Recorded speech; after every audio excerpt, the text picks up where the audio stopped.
All right, what is up? What is going down? Welcome back. Fastest freaking show in MLB absolutely anywhere. It's Corked Stats. With your boy, Big Johnny Stud, coming to you worldwide as always. Coming out the chair as always. Follow me up on Twitter at John Legaza Flow. Sharper than a damn razor. Spelling is down there somewhere on the big screen. Good to see everybody, usual suspects, up in the comments right now. Buen dia, everybody, on the Taco Tuesday full slate, and it's all at night. Lots of work to do, not a lot of the time to do it. I won't beg you to press the cartoon finger button yet. Let's show them how we do nuance and context porn at your freaking nose. Roll with us. Enough of that faccia bruta. It's the best part of waking up. There she is. Pitching sheets in the mug, of course. They come with the sign up at the Substack. $2 a week. Get your 5 pounds of shit in a 2-pound box. First up, Tyler Phillips for the mighty Marlins of Miami. Plus 144 dogs, alliteration aside, down on Broad Street to face the Jesus Lizard and the Fighting Phils, minus 175 at the crib. Let's take a look at Phillips first. Bit of a mixed bag, you want to call it? The ERA is really good. The whip, not so much, right? You're not going to hold a 186 ERA with a 130 whip. Obviously, expected ERA is good. The SIERA is not, because the approach is a bit of a mixed bag. I want to see more of this, maybe. Maybe this is Phillips kind of transferring over to, a full-time role. I was trying not to get derailed, but kind of need to know where we're at with this, because there is a lot that we like.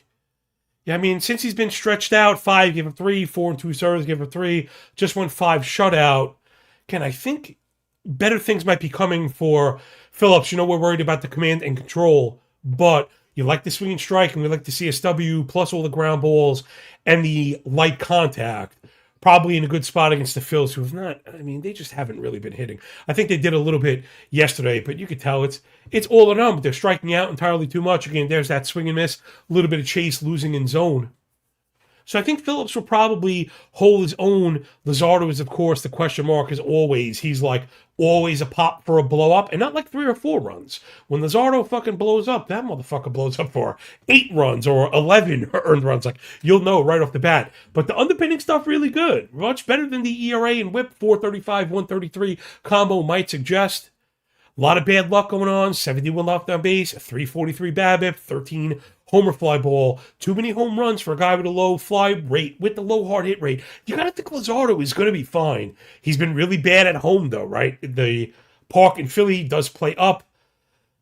Man, if you notice also, just quick note, I added expected ERA to last 30. Somebody asked me if I had it, and the door swings both ways. That's how we rock and roll here. If I got it, you got it. It was really no extra work. So from now on, we're going to add expected ERA and SIERA, right? That little extra layer. You know me. You're not going to have to twist my arm to add nuance and context to the fucking puzzle.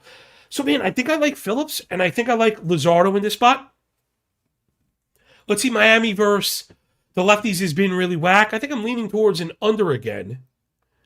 We bet this under yesterday. I thought we were going to get F into A, finger in the coolie, but that shift to the full game when we had the bullpen strength was actually the thing that got us over the finish line.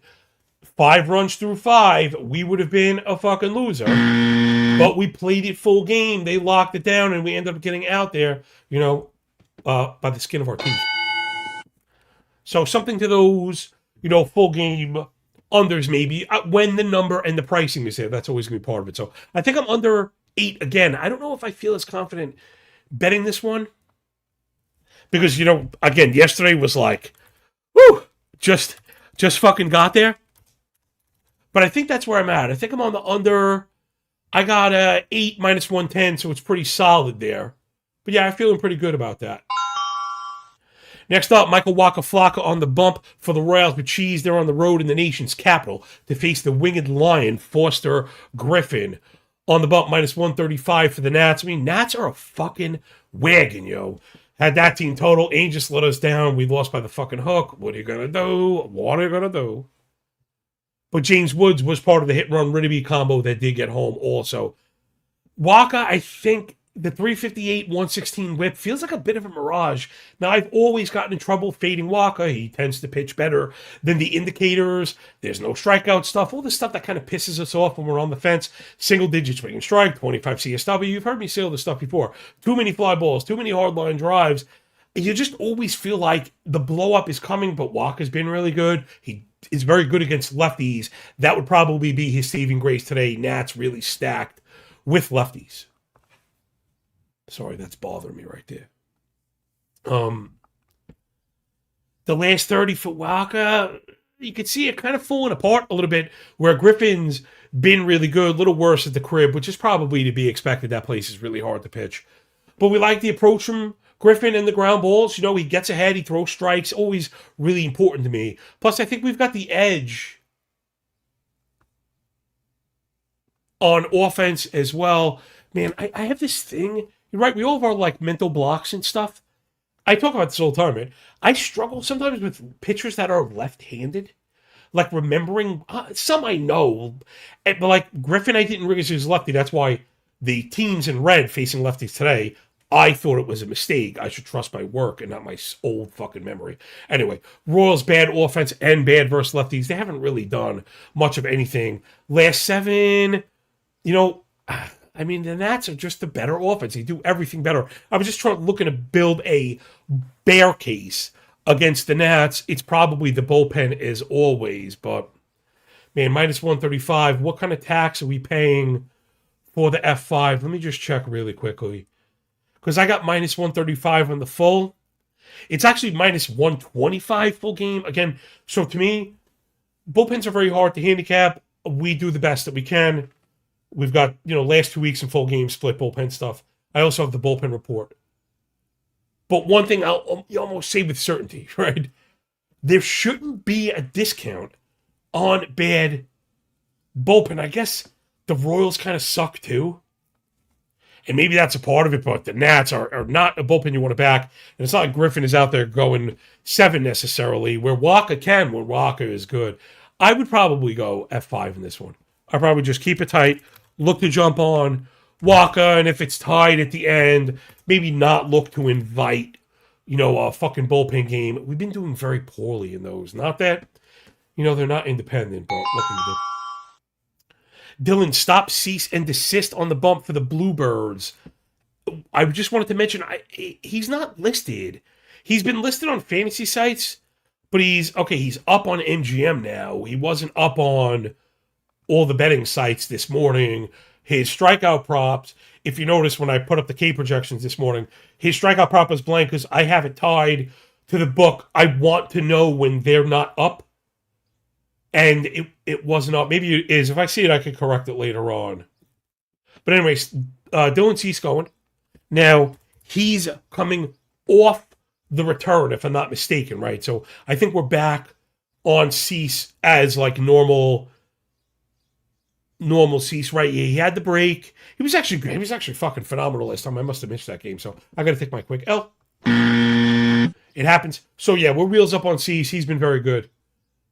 Again, the only reason I would have been off him was in the debut, and even that, you know, he wouldn't be held back by that. He's facing Peyton Toll, got to pay the troll toll. Red Laundry, even money at home. It should be a pretty sick pitching duel going on here. Toll is freaking awesome. So is Cease. I mean, one better than the other. 291, 116 ERA whip for Cease. 270, 105 for Toll, even better. All the indicators across the board are really good. We got really good four-seamers, tons of fucking strikeouts. Toll's command is significantly better. He has elite command and control. He doesn't quite have the swing and the miss or the good secondaries, but the four-seamer is that much better. He's good at getting it up. That's where you get the fly balls for Toll as well, though he's very, very good at forcing infield flies. So is Cease. Cease a little more susceptible to home runs because of the pull rate, but he's really kept that in check. We're in the fucking flow state. So you should get a lot of really good pitching today. If you're a pitching honk like me, these are the games that we love. Boston's been pretty much ass against righties last 2 weeks. Nearly 300 PAs of much ado about nothing. Sub 300 OBP.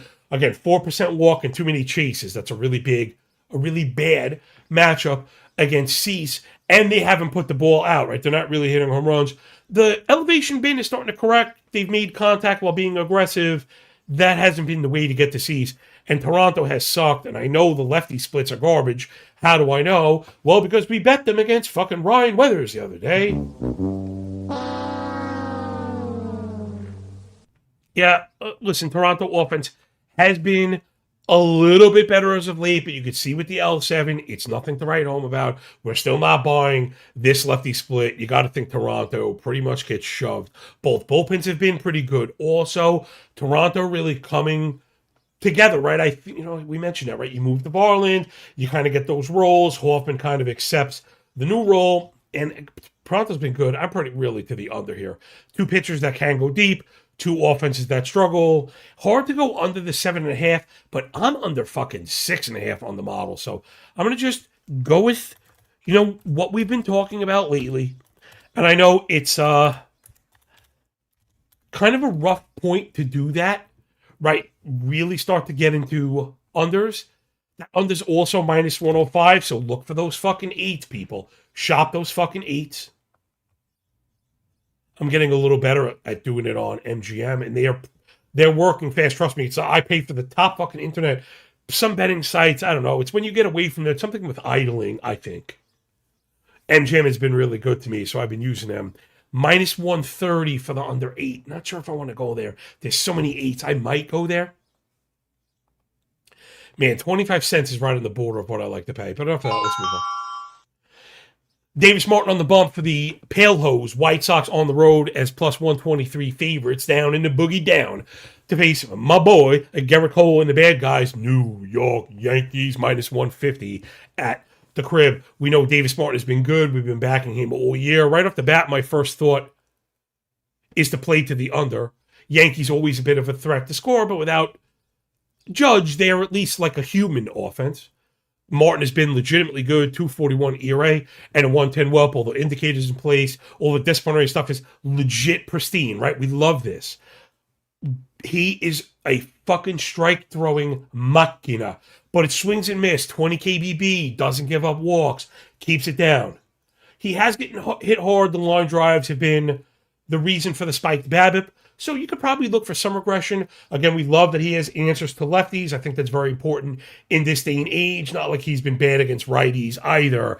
Last 30's been strong. A lot to like with Davis Martin and Gerrit Cole. Hit the ground running again as a kind of bona fide ace. 2.45 ERA last 30. Well, he's only pitched 30 days. 2.87 ERA. 13.5 KBB. I think that's going to improve. The ball rate for Gerrit Cole is at 30%. He's throwing strikes. He's going to be fine. Now, both offenses are good. I think they're both coming off of a bit of a top wave, right? Off that top sine wave. White Sox versus righties last 2 weeks. 265 PAs. They've just average. It's just okay. They're starting to strike out. They're starting to swing and miss. Not going to help you versus Cole. Yankees been striking out. A lot of swing and miss. Losing in zone. Too many ground balls. Not going to help you against Davis Martin. Both bullpens have been really good, Yankees in particular. But White Sox, man, keep an eye out, right? These bad teams, right? These bad teams, all of a sudden, they're not always so bad. Now, I kind of bit the Sir Anthony Dominguez stuff in fantasy. It hasn't been terrible, though he's not really getting all the saves. They're in a lot of close games. He's actually dug up a couple wins. But having Grant Taylor back there, Brian Hudson is having a really nice season. So when you get the front end of the White Sox bullpen, which I think you'll get today, they're really good, plus they're rested. I'm all about that under today. Looks like we're under 8 White Sox and Yankees. Let's move that bitch on. Next up, Cody Senga is back in the return start for the Let's Go Mets Go, leaving Queens as minus 125 favorites down in Cincinnati to face Brady the Wedding Singer, plus 104 at the crib. Over or nothing, right? We want to attack Senga. He hasn't been good this year. Anyway, I will take a quick look at the rehab stuff. I just like to see how it's going. Not that it's necessarily predictive, but sometimes guys are shoving in the minors, and you could kind of believe it when they're really good pitchers. Hold on one second. Let's see, Sanga, 2, 3. Okay, so 4 starts in the minors. So he's gotten a little bit of work, stretched out. 3 and a third, gave up 2. 3 and 2/3, gave up 2. Went 5, gave up 3. Went 6, gave up 1. The last one was a good start. Walk 1, struck out 5. He actually struck out 5 in each of those 3. So he's been okay, right? He looks like he's definitely ready. Man, there are a ridiculous amount of comments piling up. I can't read through them all. I just have to check sometimes to make sure that it's not like, dude, the sound is off. You're yelling at nobody. But I see Pod DJ, Carolina Daddy, No Block, J Main, good to see you. BE, Jam Dam, all my boys. Jeff L and the fucking crew, Caleb, Firebrain, AI, good to see everybody. Jason, of course, Capo Status, fucking achieved. Shout out Spartans, yo. What is your profession? Beat that fucking book into submission, man. We're in a little bit of a lull right now. We're still in the green for the season, but the last week's been brutal, but you could suck my cock with the fucking handicap, and they've been good. So many disappointing bullpen, all fucking bullshit. It's okay. We're gonna get back and get them. Now, I think bad chalk, Mets feel like bad chalk. You're betting the Mets, taking your life into your own hands a little bit. Again, Sanga's been bad. Singer maybe even worse. How much longer are they going to keep rolling this guy out there? 5.61 ERA, 164 WHIP. He has no answer for lefties. Mets going to throw a bunch of them. You're going to get a ton. I have like a ton of scoring here. Curious if the Mets are at a 5.5 team total. Mets are over 4.5 minus 145. I like that one. You know what? Reds 4.5 minus 115. The total's 9.5. minus 118. I don't generally go to 10 runs, but that is my play. Mets are the favorite. We should get the 9th frame. Yeah, I don't want to overcomplicate this. This, again, is just over nothing. If you've seen the way our style of betting is going, I'd rather... Right, so here's a little piece of advice, right? Let's say we're betting a half unit straight, which is what we've been doing. It makes everything easier for me. I'd rather split that half unit on an under, right? Rather than play the half unit on an under, I'd rather split it into quarters and either play 2 hit-run ribby pairs or split it into fucking 5 and run a parlay piece on Prize Picks or a fucking underdog or something. That's just me. You know, we've done so good. Again, if you're going to struggle against lefties, Rack, Benj, and Soto, I might end up printing those today and you fucking... call it a day, yo. Next up, Adrian Hauser on the bump for the Gigantes. San Francisco treats on the road as plus 140 underdogs in the dirty to face Grant Holmes and the sick fucking Fu Manchu. Braves minus 168. Feels a little rich, man. I don't like Hauser, but I don't know if I trust fucking Holmes. Listen, you can see where the fail point is for the over is the Braves bullpen. It's been that good. But, man, we like the Giants' offense right now. Right, I guess, man, funny. Just as I'm saying that last 2 weeks, they've kind of gone back in the tank. Is the L7 that bad? It's not bad. I don't know. Maybe the Giants have done that work for lefties. I'm just curious. The Giants have killed lefties. So that's kind of carrying, right? That's been a bit of a float. I didn't want to shoot it. I just thought it was going to be better than this. The approach is really good and strong. Aggressive with contact. Good elevation, hitting the ball hard. We like more barrels, but you're getting extra base hits. I didn't mean to throw the baby out with the bathwater. It's actually the Braves that have been so bad. I tend to think they're going to be getting up off the mat. Why? Because without the production, right contact, aggression, line drives, they're pulling line drives also, which we like. I know I'm not backing Hauser. I'm just trying to figure out what we think about the scoring here. Let's check the prices really quick. Giants are 3.5 minus 130. Braves are 4.5 minus 125. And it feels like a lot of movable objects and stoppable forces here, right? Meeting. I don't know, man. Again, the Braves are just not hitting, but I don't want to throw out the talent. I know they're missing Acuna, but that's not enough to be like the Braves are bad. And Hauser's really struggled versus lefties also. I think I had Olsen for a dong. I got a lot of mixed signals. I'm probably going to leave this one.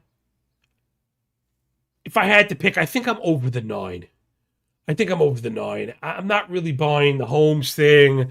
I'd hate to pay minus 170. I got bad juice for this also. So I'm sorry, Mr. Model. We're in disagreement here.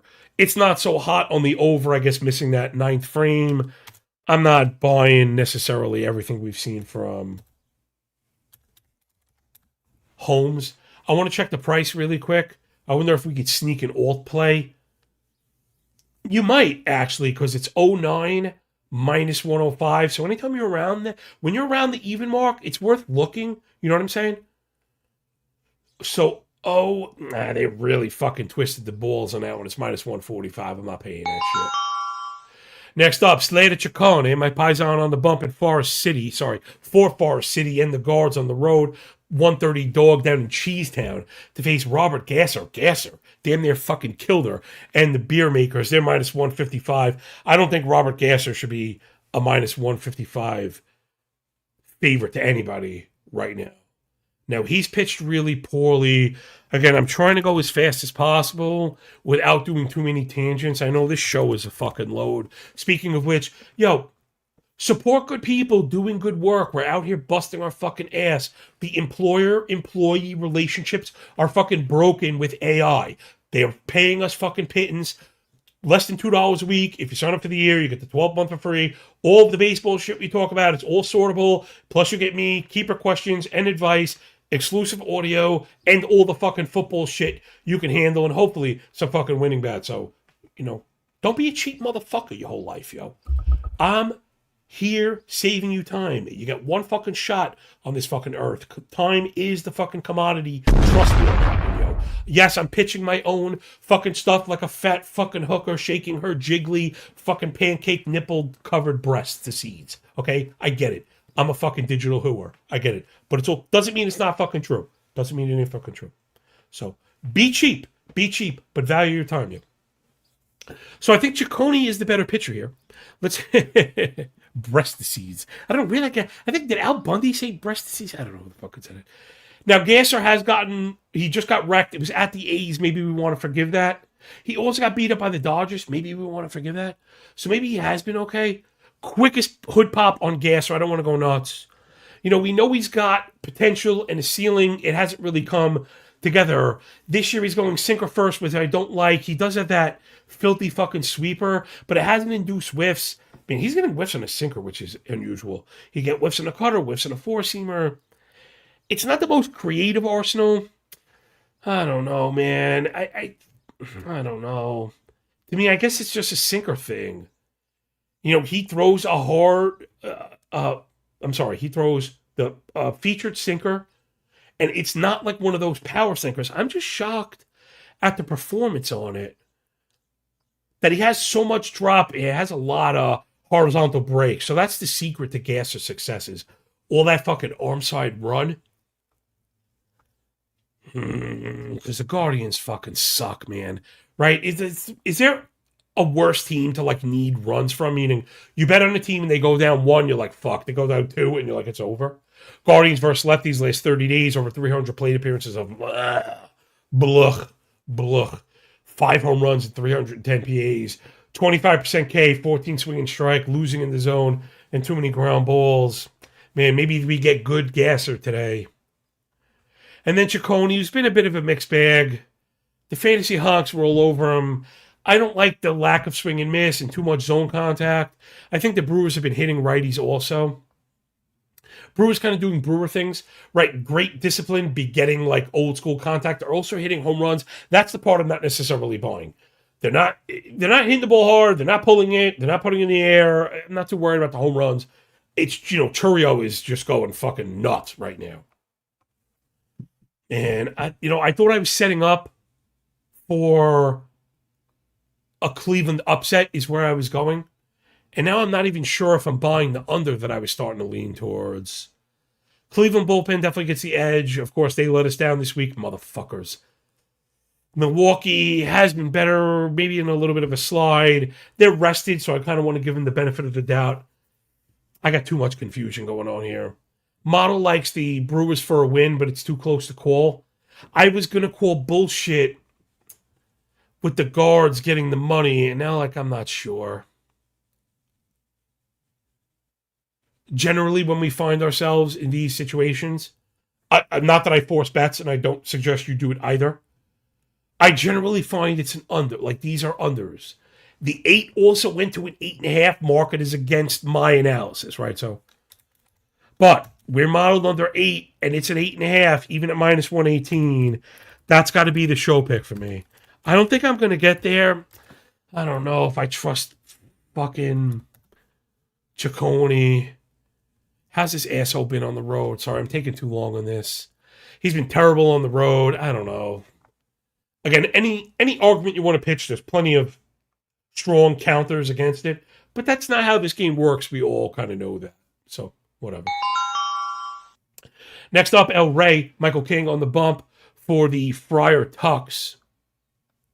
They're on the road, right around even money, against Andre Palante and the Cardinals. And it's like, fuck, can you tell me Michael King was to be minus 105 to Andre Palante? I'm like, what the fuck are you talking about? What happened to him? What happened to Michael King? Few dollars even coming in on the Cardinals, line moving towards them. A little bit of sharp money going there.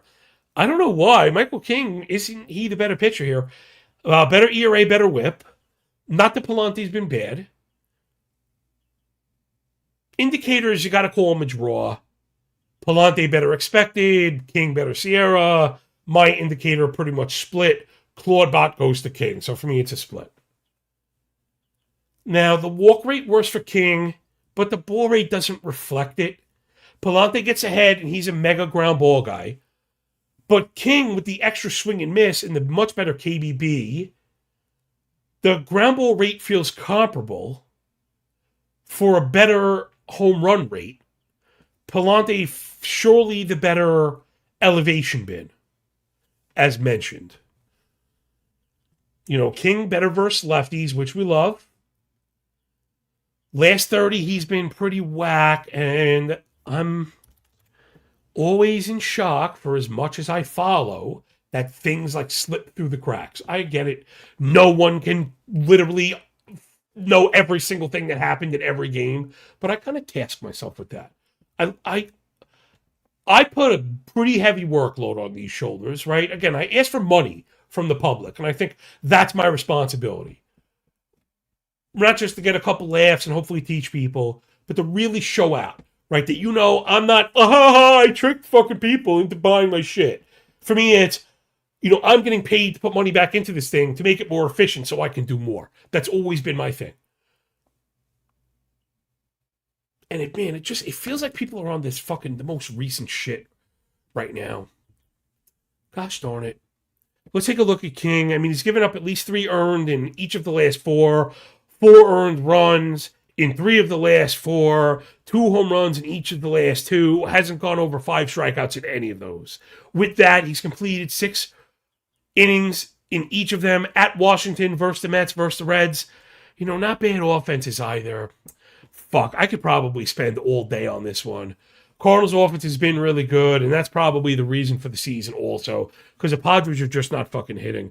I'm going to squint. I know I'm not supposed to do this, but I'm going to squint at the L7. Is there anything there? Like, can I please try and confirm my biases? And the answer there is no. So we have to give the edge to the Cardinals. The offense has been up and down, but the fact of the matter is right now we're in and up. You know, so we got to be fair. And I want to, I've been fading the Padres, and I want to, force the issue. I'm like everybody else, you know. But that's just not how you do it. Hold on one second. Oh, that, bothers the crap out of me, guys. All these blank spaces, because it makes it harder to find the search button. Sorry to any visual people that just, went cross-eyed. All the scrolling going on. All right, let's get back on track. Oh, yeah. You know, the bullpen for the Padres has been the carrying tool. It's why they've been a lot of fun to bet on. It's why they've been really fun to be in unders with. Gosh, I like fucking King. I didn't even notice that the model doesn't. But I'm also surprised that this total is at 8. And, guys, we're turning into underbettors here. You know, and you know what's funny? It's probably a good thing. You know, it's probably a good thing because the entire world, is going over. And I think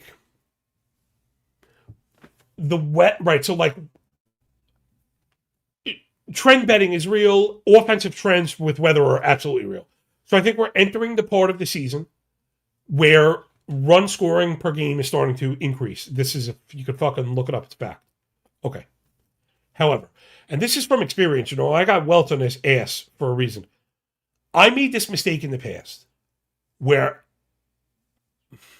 I was doing, I want to put this correctly, not make myself sound too stupid.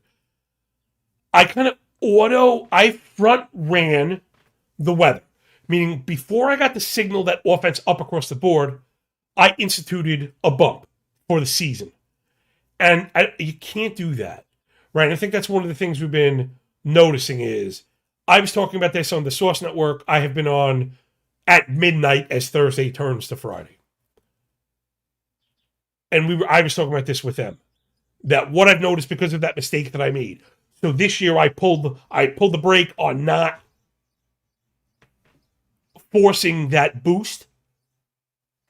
Now we're starting to see offense, and what I've noticed, and it makes sense, I was not necessarily AT chess, but it is a mistake people make, is that, okay, whether, month adjustments, because each month has different run per game, is that it's almost like a parabolic thing going on, where heat, weather, environment, the whole ecosystem of what's going on, doesn't matter, then it matters all at once, right? The parabolic, the hockey stick. 70, 75, 77, 78, whatever, fucking 80, blah, blah, blah, you get to 85, oh shit. Win 3, 5, 8, fucking no big deal. 9, you get to 10, holy shit, you get to 11. It's like the impact of that drag, whatever the science behind it is, there's a breaking point for it, right? That however this ball design is, that's my hypothesis. So until things go horribly wrong for us, I'm going to stick with it. Point being, without the big signals, it's still okay to be under, right? This has been my question. This was my question to the chat the other day. Sorry to big nose you again, Facha Bruta incoming. But it's the truth, right? Take a breath, everybody, and answer this question to yourself. What percentage of games end with fewer than 6 runs? Right, think of a number. What number do you have in your head? I'm going to look at yesterday's board and just see. I got 1, 2. Oh, it was a shorter slate. So what is that? 2 out of 9. So right in line with last time and what the chat had guessed last time also. Somewhere between like 10 and 15%. Adonis, good to see you. The books do not account for that, or that's the under, right? That's why we're like this is like the caveman discovering fire, under sharp. But that's why unders are sharp, not just because you don't need anything to happen. Unders are sharp because models are based on mean outcomes, and they'll never post a total under fucking 6. That said, there's still 10 to 15% of these games are going to land on a number that is not posted at all. So you gotta be brave and task yourself with finding those. So that was like, holy fuck, the fucking flow state, you know what I mean, of deeper understanding in the baseball gambling sphere. I mean, nobody quite doing it like us. It ain't fucking madness. This is Sparta! You're darn tootin', King Leonidas. You're fucking darn tootin'. That's a man who knows what the fuck he's talking about. So we're under the fucking 8. Right? In 95 million words or less, there's somebody out there that was like, you fat motherfucker, just tell me what to bet. Fuck you, man. Go listen to the podcast at fucking double speed, brother. Right? The live stream is for the real ones. That is the fucking truth. Next up, it's a twink. Zebby Matthews, my boy, on the bump. For Minnesota, they're on the road with the bullpen emoji again. I'm going to fucking puke. Minnesota, objectively one of the worst bullpens in the league. They've been sticking their fucking finger in my fucking coolie, you bastard. Oh, my gosh. Oh, okay. Oh, my gosh. They have it again. And now Gomez is back-to-back in 3 or 4. Andrew Morris back-to-back 3 or 4. Those are the only 2 guys who've been able to get outs for them. They're also a testament to what I mentioned. They brought in new blood, and they produced, and it kind of changes the dynamic. And they fucking keep going back to those guys. They're getting big outs. Gomez was a big hit for us in fantasy. You know, I've been desperate for saves, and he's been getting them. Sorry. They're on the road in Texas to face Kumar Rock and Roller. You fucking Rangers couldn't score yesterday either. Oh, my gosh. It is so frustrating. Frustrating. Tell me about it. Frustrating. Tell me about it. Frustrating. So Zebby, I love Zebby, right? All the big strikeout stuff that we love, all the fucking pedigree and all that shit. He's been asked, but I think it's kind of bad luck, not to make excuses. A 5.20 ERA, but a 3 3/4 expected ERA and a 1.18 WHIP. You're not gonna have a 1.18 WHIP for long and post an ERA north of 5. He's throwing strikes. He's not walking batters. He's getting ahead. He's winning in the zone. You know, all the stuff that we love. The left on base is low. The homer to fly ball rate is really high. However, and this is where you make your own luck, people, right? This was one of my first arguments with big fantasy about automatically regressing homer to fly ball rate, where some of it you make your own luck. 48 fly ball, 13 barrel. Yeah. Yeah. And a single digit infield fly. Remember, not all fly balls created equal. Kind of the point we're getting at right now. They're not the best fly balls. They're the worst fly balls. So that's not great for Zeb. Now, I tend to think once you have so much bad luck, the pendulum is going to swing in the other way. I do think there is arm talent there. Let's take a fucking quick look under the hood and see what's going on with my boy Zebby. Just really, really, really quick. You know, I had a couple people ask me about this. I got to do a quick pitching tutorial, like how to do the, MLB MA method. I would put that behind the fucking paywall, though. All right, so let's get into Zebby really quick. Okay, I'm going to try and do this without bias. Good velo on the four-seamer, not great spin, but good extension. He has not induced whiffs. He's got good vertical movement. Maybe we'd like a little bit more, but he also has very good horizontal break. I'm surprised that the whiffs haven't been there. He's gotten them in the past. I think that will return. Backs up with a slider that's been fantastic. 390 X-Lug, 39.5 whiff. He's got a curveball that's also been fantastic. Sub 300 X-Lug, 38 whiff. The changeup has been really good. Okay, so I'm going to buy back in on Zebby because a lot of the slugging is way out of whack with the expected slug and the BA as well. So I think we've seen the worst of Zebby. I'm going to back him. I think he's going to be fine. I'm not ready to back the Twins bullpen, though. That's bullshit. Now, Rocker, people are now getting into fucking Rocker, and I'm not. I'm off Rocker. The 356 ERA has outkicked all the coverage. Look at the disciplinary stuff. You're never going to get me to back these kind of guys. Single-digit KBB, single-digit swinging strike, 24 CSW, 39 ball, 52 first strike, 91 zone contact. Just the absolute stone-cold worst disciplinary bin in the fucking league. Tank ya, but no tank ya. Plus, the Twins have the objectively better offense. Last 2 weeks versus righties ain't even close. 331 PAs for the Twinks. I mean, they have fucking 1233. Triple the extra base hits that Texas does in that same time frame. 40 points of batting average, almost 200 points of slug, over 200 points of OPS, less strikeouts, more fly balls, better pull. You got to go with the Twins today. I think this feels like my sharp play of the day. I'm not buying the fucking Twins, and I'm not buying the fucking Twins. Full game. Let's get into some.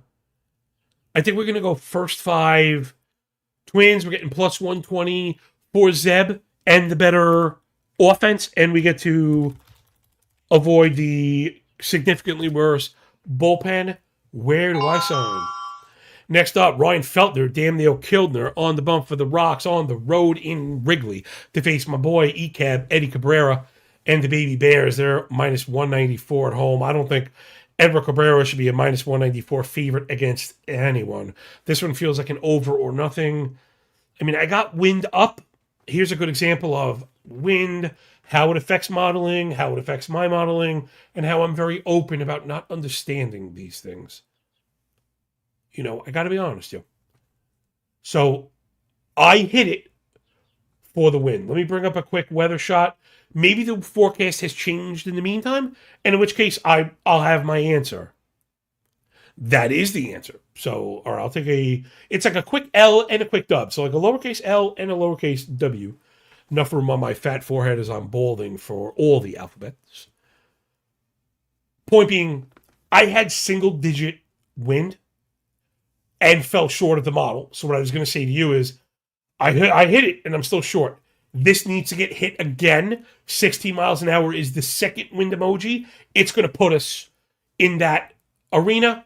That being said, I don't give a fuck about this game. If anything, it's maybe a spot to bet the Rockies. I just don't really like Feltner. You know, this is when we wish we had Dollander or somebody even half decent. Because Feltner blows, but Cabrera has struggled also. I wonder if he's still hurt. The velo is there, but nothing else is there. He's also starting to lose command and control, which is always the big hang-up. And if you follow Cabrera all over the years, he falls behind. He challenges the zone where he misses and gets fucking destroyed. 51 pull, 41 hard hit, 13 barrel, nearly 2 shamalama ding-dongs per 9 innings. Not a lot to love here with Cabrera. This feels like bad chalk also. 8.25 ERA last 30. I mean, it's been ass. So Feltner also is fucking ass. Now, maybe this is a over game. Rockies have killed righties, but they've been playing in crazy environments, so you got to pump the brakes. Cubs are starting to hit a little bit also. We like the discipline and the pulled fly balls, right? That's kind of the indicator when we look for the Undertaker GIF. I said the Undertaker GIF. Oh, yes! For the record, I'm not talking to anybody. I'm talking to my fucking self. I'm the producer and the soundboard, the promoter and the scraper and the data engineer and the fucking carnival barker and the fucking promoter and the producer and the... It's so ridiculous, right? It's so ridiculous. I know. I don't even know how. If anyone was just like, how the fuck do you do this shit? I have no idea. Man, so help me. Help me. If I can support this shit, and the bullpens are ass, right? So it's all scoring here. Let's just check the team totals. If Colorado is at a discount, I mean, to me, this is like the smash. Is Colorado's at 3.5 minus 140, which seems a little bit wild. The Cubbies are at 5.5, which feels weird that the total is 9.5. Am I saying that right? I guess it makes sense, 6 and 4. Yeah, so I'm going to put Rockies, right? The Cubs bullpen has been okay. But yeah, let's go, I'll give you a little juice on that one. Rockies to get to 4. I think that's an answer. I'm afraid, like I said, I'm afraid of them winning. I think they could win, but I'm afraid of betting it because, again, that Feltner is just fucking total ass. Next up, my boy, Framber Valdez on the bump for the Tigres. They're on the road in the Lone Star State to face Hunter Charlie Brown. Good grief in his return. And the Astros minus 138 favorites at home. I don't want to touch this one, man. I like Framber. He sucked. I love Hunter Brown, and he's making the return. Now, he's been great in the rehab stuff. So if that's like your marker, then go for it. He should be fine. Detroit offense, I guess they're hitting right now. So, like, this worries me. Now, they're striking out. Maybe Brown gets his strikeouts and they hit him. I'd also be worried about distance right now. I don't think they're going to push him too far. Now, the Astro bullpen has been good. Notice, as I'm talking through it, I'm flipping my pages and able to fill in my stream of consciousness. Again, $2 a week and probably entirely too cheap for this shit. Both bullpens have been great, right? 2 of the better pens. I mean, maybe if you're buying Framber, right, because his numbers are going to be significantly worse on the spreadsheet. And he's been really frustrating, but I think he's been good thought he'd been good at home or good last 30. He's just been bad. And it's hard to back Framber. It really is. And I know the bullpens have been good, so that kind of stunts the over. Maybe the answer is like a first 5 over. Right, where people are seeing the names. Oh, Framber and Hunter Brown. We were not going to get any scoring. And the total is at... Now, this is interesting also. Books kind of beat me to this one a little bit. You don't see this very often. And what I mean is, full game total 8. Half game total 4.5. That's interesting.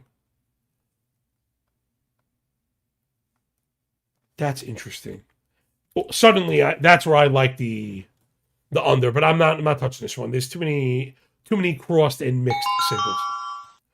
Next up, Reed Detmers. He's been fantastic. He's on the road as a slate underdog to Merrill Kelly. Reed Detmers cannot and should not be an underdog to Merrill Kelly. To me, this is fucking malpractice. I know the Angels' offense has been good, and they let us down and cost us a nice day yesterday. Motherfuckers. We had them in the first inning, right? Again, I swear, when we bet on teams and they score in the first inning, that's like the fucking Maloik. Our teams, we bet, we score in the first. Do not get excited, people. It's a bad sign. It's a bad sign. Then in the next inning, second and third, one out, it was like, here we go. Wrap it up, bitch. Nope. Fucking nothing. So frustrating. But the Diamondbacks have not been good. The offense is definitely scuffling. I guess the lefties are the stronger split, and maybe that's part of it. I mean, I'm just still not seeing it. Detmers has been legit fantastic. Forget the 4 ERA. Everything is in place. He's been great. He's going to get traded to a winning team. And Carroll's been awful. And if I'm not mistaken, he's been especially bad at home, which is the case. 7.66 ERA at the crib. I don't get this one. I guess you could, not be cute and cut it to half game. Like, why wouldn't you? Curious to see what kind of tax we have to pay. But he's the underdog. It actually flips. You fucking son of a bitch. I don't know, man. Diamondbacks bullpen kind of stuck it in me yesterday. They don't have the emoji because I didn't think Seawald would be available. He went 3 or 4. He pitched 20 pitches yesterday and got the save. That was so deflating. He's not going to pitch today. He's 4 or 5. So maybe, I don't know, maybe the Angels just win. Maybe we want Kelly in the 6th inning, and maybe we shouldn't be running scared from the Diamondbacks bullpen that's been bad. So I'm going to just go. I don't want to pay a 40-cent tax. To me, that's bullshit. Though now it looks like the Angels moved to minus 110 both ways. Let me just speak to my Spartans really quick. Everybody following the model, when it drops and acting on it. Because that's where that price went. Reed Detmers was, and I put that price up this morning. So in between the model drop and the show, mad money coming in on the fucking Angels, which again, I should know is going to happen when we print an underdog for a solid win, whatever, mother effers. And actually that minus 107 was supposed to be a plus 1. Anyway, lots of mistakes going on for me today. These things happen in live television. Everybody, please forgive me as I try and wrap this show up and get the fuck out of here. So let's go, unless maybe I misread it. Anyway, doesn't matter. Angels winning today. Mitch Keller on the bump for the Buccos. They're on the road in Sacramento to face Jack Perkins. Perkins minus 136. Again, I just totally turned off by all these circus games. 10.5 total. I have no interest. What happened yesterday? A's just decimated the Pirates. Jared Jones got roughed up. Then Machinsky, okay, so he didn't. He gave up 6, but only 1 was earned. And JT Ginn went out and was fucking fantastic. So, there goes my whole, mixing team parlay things. I don't know. It's weird, man. Again, it's probably to be expected because there were 2 good pitchers. Not sure I feel that way about this one. So, again, just whatever. Just parlay piece this one together. I have no fucking take. I have no take. I'm not digging Keller. He's going the wrong direction. I think Perkins is going to get better. I think, if anything, he's been very unlucky. I think he's significantly better pitcher in this game, but I'm not betting on it in this environment. You're out of your mind. It's all crazy. It's all stupid. The bullpens are awful, so just go over or nothing. Don't waste your fucking time doing pitching analysis when it's 90 degrees. I'm sorry, it's not. If it were 90 degrees, you'd have a sun emoji. You don't. It's 84. And I was like, should I put it? I don't know. I mean, then when I saw the total was only 10.5 and not 11.5, I pumped the brakes. But again, it's all fucking stupid weather-based shit. It's just, that kind of just is what it is. I love the wordplay. Caleb says, Jack's titties are perking on the bump. Damn right. Let's fucking go.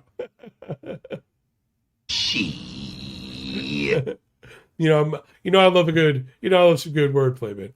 Shout out to everybody in the comments. Appreciate you. The motion from the show has been fantastic. Like, I just need more. If I hit 1,000 subscribers, we'll be monetized, which would be fucking fantastic. But like, we hit all the watchable hours because people watch this shit and stick along. Because again, if you're into this, there's really nothing quite like this. MLB Network included, right? ESPN included. There's an entire baseball network that doesn't do this. In fact, I put it out there. I'll put it out there.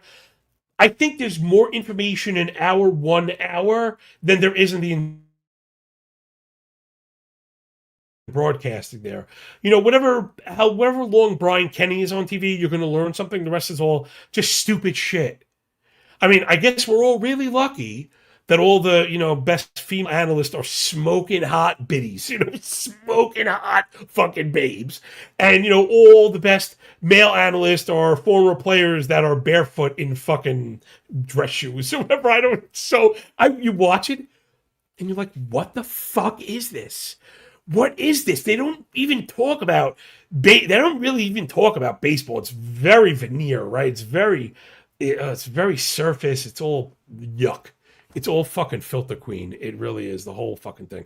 All right, next up, Brandon Forever Young on the bump for the Orioles. They're on the road as plus 130 dogs against my guy, Logan Gilbert, in the PN dub. Minus 155 for Gilbert. Gilbert, we were back on it, and I think, again, I didn't think it was 4D chess. A lot of people thought he was fucking washed. I thought that was ridiculous. The thing you want to be looking for now is Brandon Young. He might be breaking out, and this sucks because I got freaking whipsawed. If you're following the show for long enough, I was a big Brandon Young guy. He had a really bad spin his turn last year. Got demoted. He was terrible.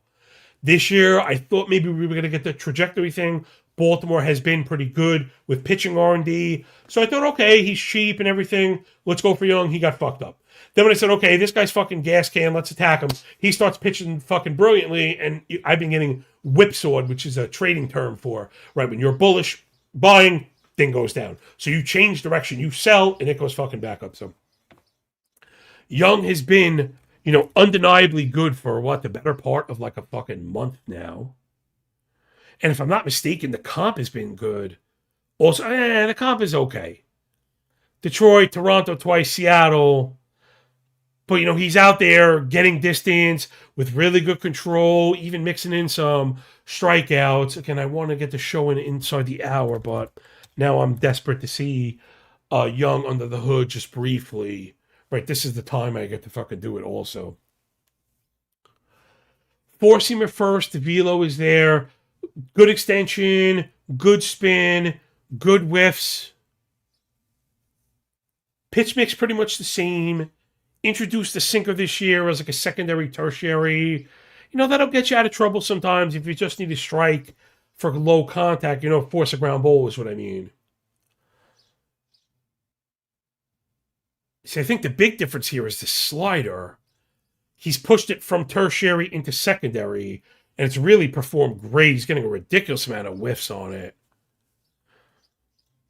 I wonder if there's been a little bit of change. I mean, all the diagnostics and the shapes have kind of changed a little bit.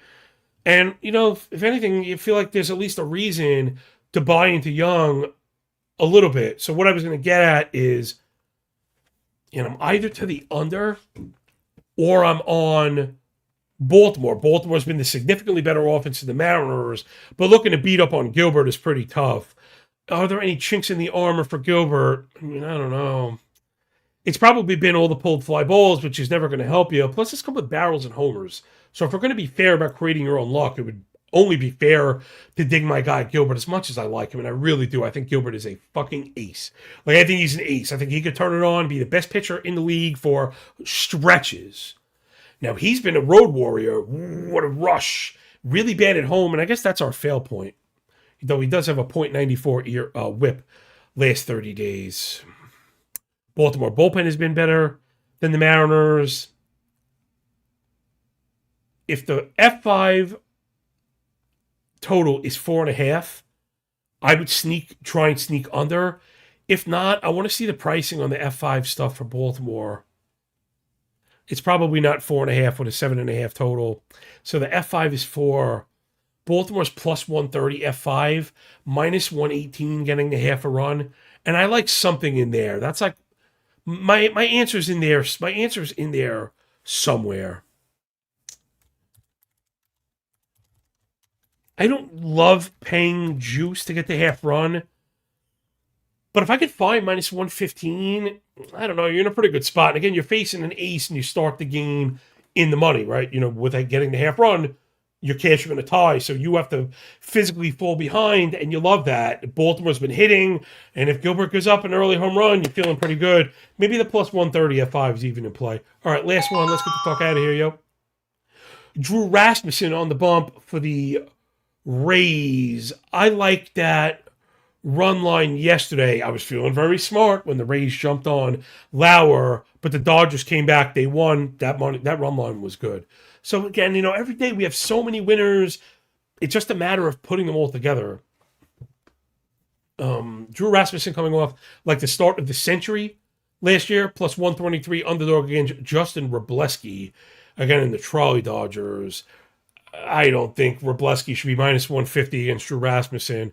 Now, they've both been fantastic from an ERA whip standpoint on the surface. Rasmussen, clearest edge in all the indicators across the board. Clearest edge in the disciplinary stuff. Wrobleski's claim to fame is command and control. Rasmussen does all that with elite strikeout stuff.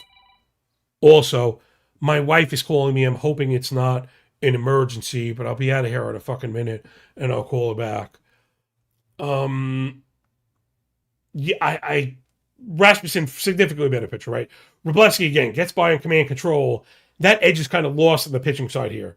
Rasmussen, the better contact profile, the better elevation profile. He's the much better pitcher. He's also great against lefties, which you love, which is very important when you face the Dodgers. Significantly better last 30. I mean, you go to the offenses, and of course, that's going to be the difference maker.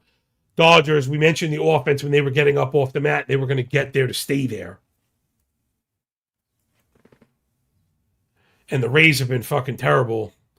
Rays versus lefties have been a weak split all year. Though, and you know what? They've cleaned it up a little bit. And I think the disciplinary stuff is how you get the Wrobleski, right? You can't be chasing, and they're not. And, you know, you need to be taking whatever walks and free passes. He's going to give you and force him in zone. Not the worst lineup for this, not the worst matchup. Not as bad as I thought it might be. Bullpen edge goes back to the Rays. Though this one also feels like an under. Is it really 8.5? I feel like I might have put that 8.5. Sometimes when I scrape, not everything is up, and 8.5 is like the standard. Yeah, it's 8. So that's where I'm at. I think the Rays could win this one. But I don't know, man. It's like Rays F5. Curious what the price is. Man, plus 115, Rasmussen F5. I think I like that. It's like a fucking principle thing. It's just to fade these stupid fucking Dodgers and hope you could scratch one across. For the record, that half run is fucking juiced. It's minus 130. I'm not paying 45 cents for that run. All right, let's get the fuck out of here. We're right on time.